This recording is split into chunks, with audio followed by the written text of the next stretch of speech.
Buenas tardes, mi nombre es Nicole Romero, alumna del Profesorado Superior de Lenguas Vivas, actualmente cursando el primer año de la carrera Profesorado de Inglés. Nos encontramos aquí junto con Yolanda Elisa Borjas, maestra de grado, con título profesora EGB 1 y 2, con 15 años de antigüedad en la docencia. Actualmente trabajando en la escuela número 4734, Dr. René Favaloro, ubicada en barrio Parque Belgrano, en Salta Capital, con 3 años de antigüedad en la institución. El motivo de este encuentro es la realización de la entrevista titulada Enseñar y aprender en tiempos de pandemia, ser docente en contexto de pandemia o bimodalidad, que se encuentra dentro del trabajo de la materia práctica docente 1. Dicho esto, vamos a proceder al inicio de la entrevista con las siguientes preguntas. ¿Cuál fue el rol o papel de las autoridades ministeriales en la implementación de la bimodalidad? La pandemia en realidad nos cambió a todos, ¿sí? No podemos seguir pensando en trabajar de la misma manera como lo hacíamos los años anteriores, por ejemplo, hasta el 2019. Esta realidad nos pone frente a nuevos desafíos, ¿sí? Y transformaciones y planteos de diversos aspectos referidos a la educación. El rol del ministerio es importante. En realidad, el ministerio siempre nos dio directiva de cómo trabajar. En este año particular, me imagino que la tarea de ellos fue pensar cómo volver a la escuela, ya que la educación es considerada como esencial y gran parte también de la familia lo solicitaba, ¿sí? Según lo leído, varios textos que nos van acercando, ¿sí? El equipo directivo, para llegar a esta educación o a esta implementación de la bimodalidad, se escucharon varias partes, ¿sí? A maestros, a gremios, a diferentes grupos, ¿sí? Y luego de esto se plantea, ¿no es cierto?, la educación bimodal. La Asamblea también del Consejo Federal de Educación, junto al COE, aprobaron también una serie de protocolos que debían cumplir los trabajadores, ¿sí? Las pautas que se debían implementar en todas las provincias. En el caso de la bimodalidad, cada jurisdicción dice que podría poner algunas reglamentaciones complementarias de acuerdo a su realidad. Por eso, la provincia debía presentar también un plan jurisdiccional de retorno a clases presenciales y virtuales ante el Ministerio de Educación Nacional. Luego trabajó, ¿no es cierto?, en tareas vinculadas a la seguridad e higiene de los colegios y de cada uno de los actores educativos. Se avanzó en la capacitación de docentes y no docentes, y en la preparación de los estudiantes y su familia para esta nueva normalidad de las aulas. ¿Han sido claras cuáles son las actividades que el docente debe cumplir? Al principio para nosotros fue confuso, porque la verdad que no entendíamos a qué se refería cuando decía clase bimodal. Si trabajábamos todos los días con diferentes burbujas en forma presencial, ¿cómo hacíamos para la clase virtual? Y más si la mayoría de los docentes trabaja todo el día. Esa era nuestra principal inquietud. Y aparte, obviamente, decíamos, no tenemos los recursos tecnológicos en la escuela. Pero bueno, a medida que fue pasando el tiempo, nos fuimos organizando, más las orientaciones del equipo directivo y la lectura de la resolución número 18/20 y otros textos nos fueron aclarando, ¿sí?, algunos puntos. Más allá de nuestra planificación, nosotros tenemos la tarea también de hacer cumplir y trabajar respetando el protocolo en este tiempo de pandemia. Una nueva modalidad en las aulas, algo nuevo para nosotros. porque teníamos que organizar, ¿no es cierto?, las burbujas, más que nada. Primero preguntar si eran de 10 o de 15 y después realizar el cronograma de asistencia de los chicos, ¿sí?, que lo tenemos que hacer en forma mensual. En nuestra escuela en particular, nosotros esa organización lo hacemos de acuerdo al grupo que también nos ha favorecido en clase. El próximo mes va empezando, digamos, con ese grupo. Luego tenemos que también la responsabilidad de que los niños ingresen a la escuela con el tapaboca o el cubreboca, ¿sí?, en todo momento, ya sea en el aula o en los recreos. Y nosotros en particular, los docentes, tenemos que tener la máscara de acetato. Bueno, en cuanto a los recreos también había que adaptarse, porque había que explicarle a los niños dónde podían jugar y cuál era su espacio. Así que bueno, de esa manera fuimos organizando, digamos, nuestra tarea, que hoy la cumplimos, digamos, con mayor rapidez más que nada. Otro de los puntos que teníamos que cumplir era el distanciamiento, ¿sí? Dentro del aula no hay problema porque uno a los asientos le va ubicando o le va señalando dónde el niño se puede sentar y se cumple dentro de todo, ¿sí?, el 1,50 m, ¿sí? Pero en el recreo ya se nos complica, ¿sí?, porque a cada rato tener que estar diciéndole al niño que no debe acercarse a su compañero, que debe guardar la distancia, buscar juegos acordes que ellos puedan mantenerla, es algo complicado. Pero bueno, también lo hacemos cumplir en la medida de lo posible. Otra de las tareas fundamentales que tenemos es actuar ante caso de sospecha. Lo primero que tenemos que hacer es comunicar al director de la escuela. Si el estudiante o el docente o el personal en cuestión está en la institución, debe ser conducido al espacio destinado para el aislamiento. Si es niño, se le pide a los padres que lo pasen a retirar. Y si es el docente, se retira de la escuela. Se le pide a ambas situaciones el hisopado o la atención de un médico. Y deben volver a la escuela en caso de ser positivo, cuando le den el alta médica. En la escuela, por lo general, ya la familia, si tiene COVID o tuvo en contacto estrecho, directamente ellos mismos no envían a los niños, ¿sí? Ellos mismos dicen que es para evitar el contagio y cumplen el aislamiento. Así que los niños, por lo general, cumplen el mismo tiempo que la familia. Así que bueno, eso en caso de sospecha o contacto estrecho. ¿Qué aspectos considera usted que son indispensables para ser docente en esta nueva modalidad?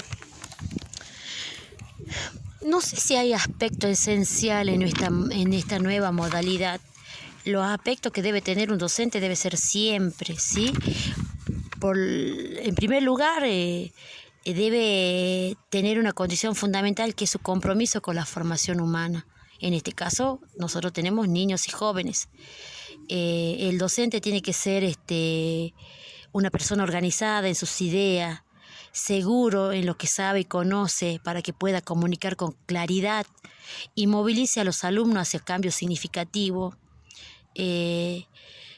También que sepa manejar apropiadamente los diversas técnicas, recursos y métodos de comunicación necesarios para que las clases sean más atractivas y eficientes, ¿sí? Lo que sí podría decir en esta realidad es que tenemos que capacitarnos para tener conocimiento básico de los servicios informáticos y de las redes, y conocer también los equipos, porque esta realidad así lo requiere para poder trabajar más con seguridad en el uso de los recursos tecnológicos.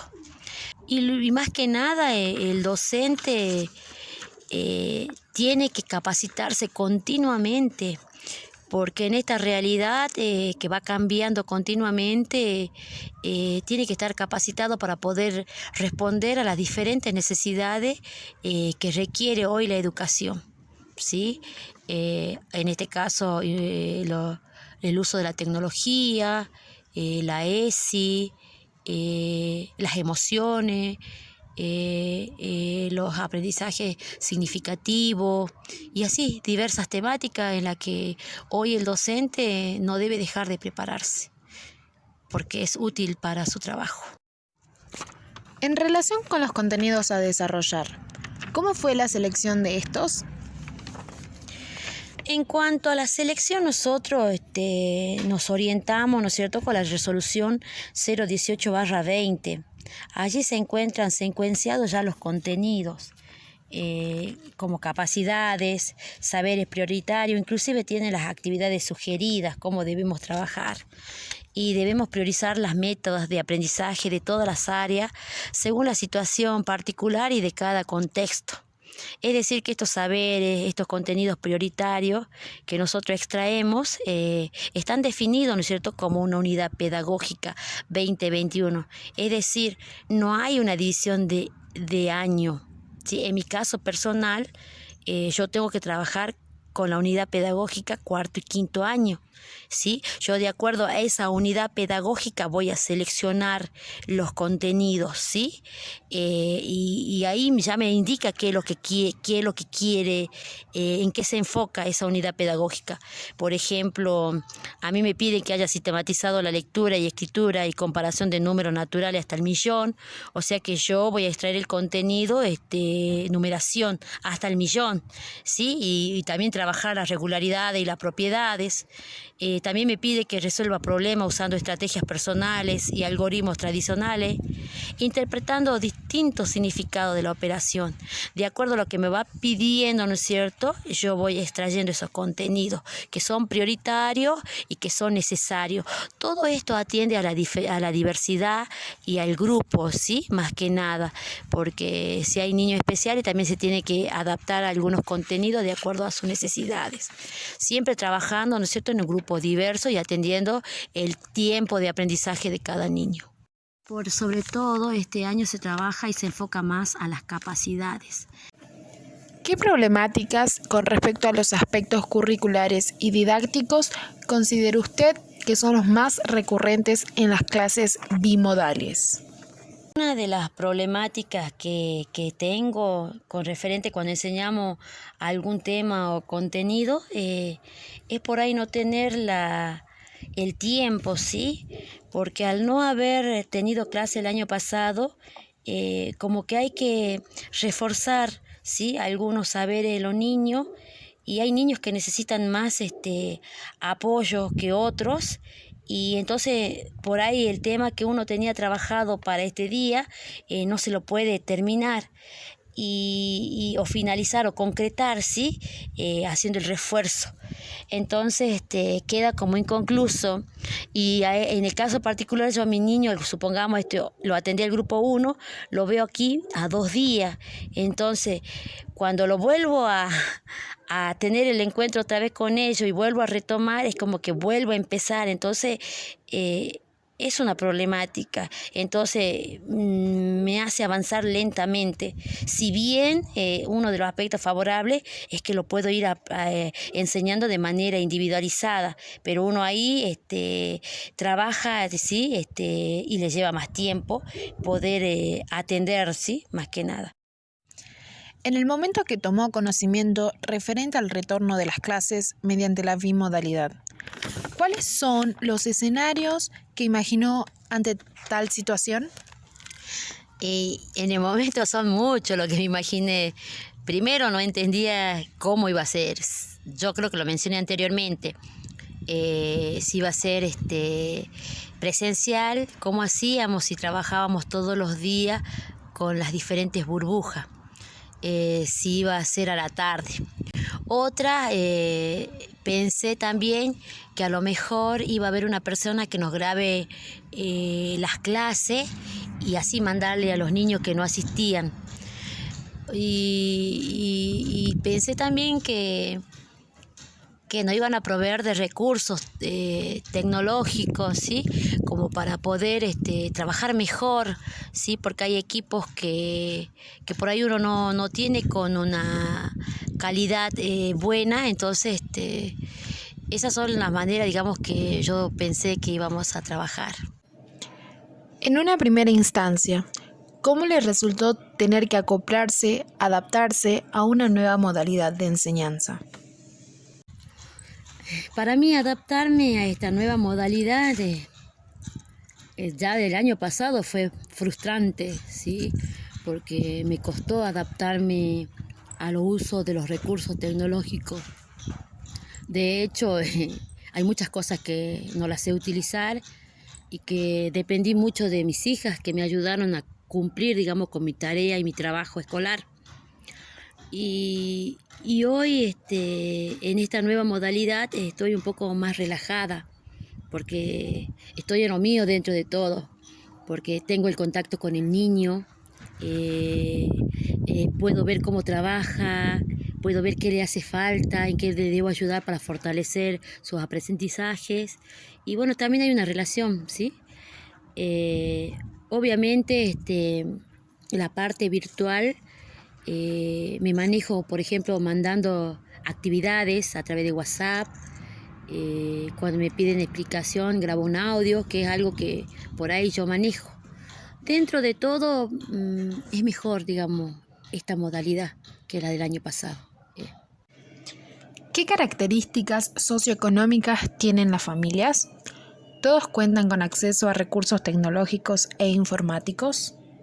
La característica económica de la familia en el grupo que trabajo, por lo general, es buena, ¿sí? La mayoría cuenta con un dispositivo al menos, ¿sí?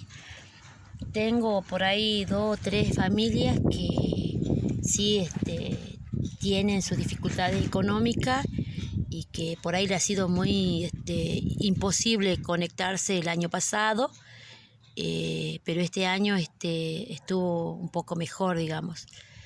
Así que, pero eso no quiere decir que puedan trabajar, porque ustedes saben que en la familia hay 1 o 3 o 4 hermanos y un dispositivo no es suficiente.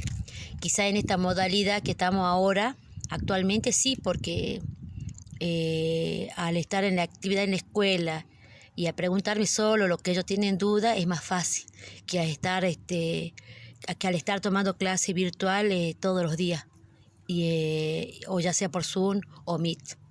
En base a la virtualidad, ¿usted cuenta con los dispositivos necesarios para sobrellevar dicha tarea? Sí, cuento con los dispositivos, o sea, con el internet, la computadora, el celular.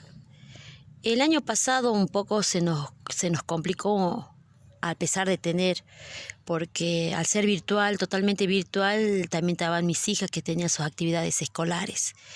Este año es más flexible porque al ser presencial y virtual, como por ahí no lo tenés que usar tanto, salvo para enviar video o para grabar un audio de alguna explicación. O sea, ya no es una utilización de tiempo completo con los dispositivos. En el caso de que alguno de sus estudiantes no podía llegar a trabajar en este nuevo contexto o cumplir con sus tareas asignadas y seguir el ritmo de todo el grupo, ¿cómo solucionó esta situación?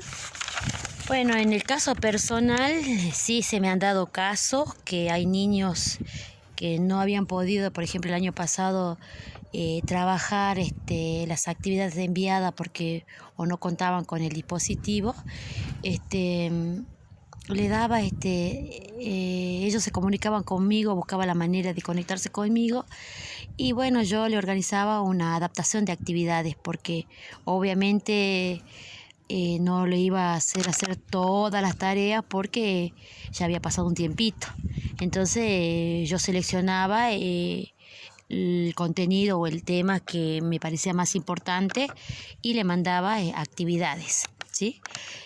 O hacíamos encuentros virtuales cuando ellos me indicaban.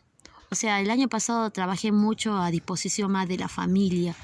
Por eso siempre decimos que el año pasado terminamos agotada porque casi como que no respetamos el horario escolar, ¿sí? Más bien estábamos a disposición de la familia y tratando de responder a todas las necesidades de la familia.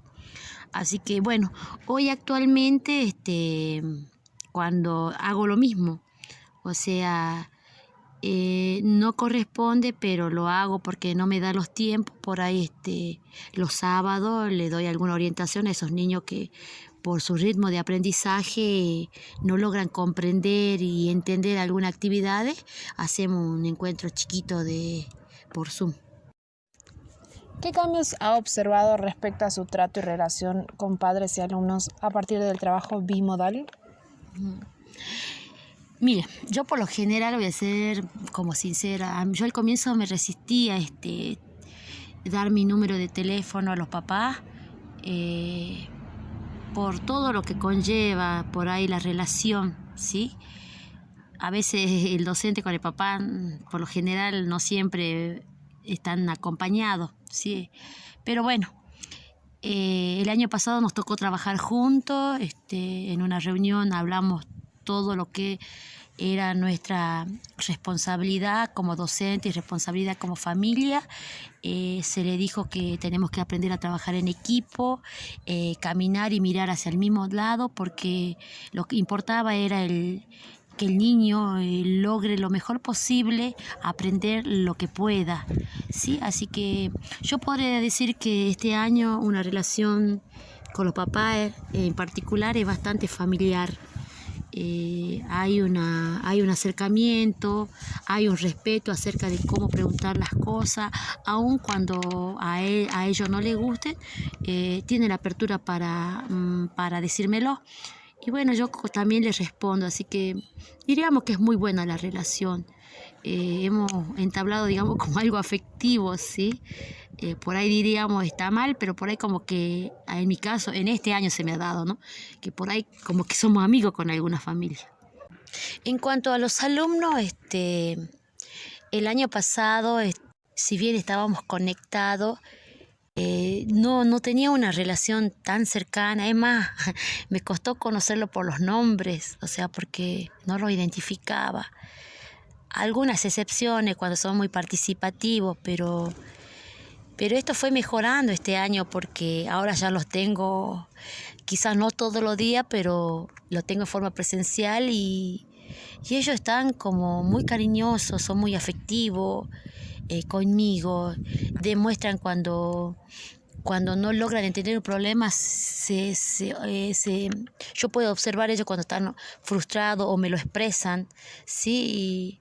Y hay todavía chicos que no se animan a preguntar, que tengo 2, 3 chiquitos, y bueno, siempre estoy estimulando a que se animen, yo les digo que para eso está la seño, para ayudarles, y que siempre podemos decir y expresar nuestras ideas con el respeto. Así que bueno, muy buena la relación. Actualmente, ¿qué aspectos considera como positivos y negativos respecto a la bimodalidad de trabajo?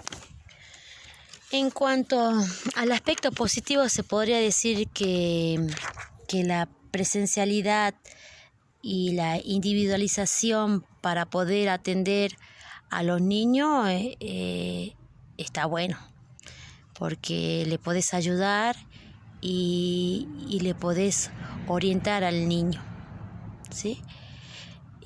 Uno de los negativos sería que al ser varias burbujas, en el caso que en la escuelita donde yo trabajo, son 3 de 10 niños.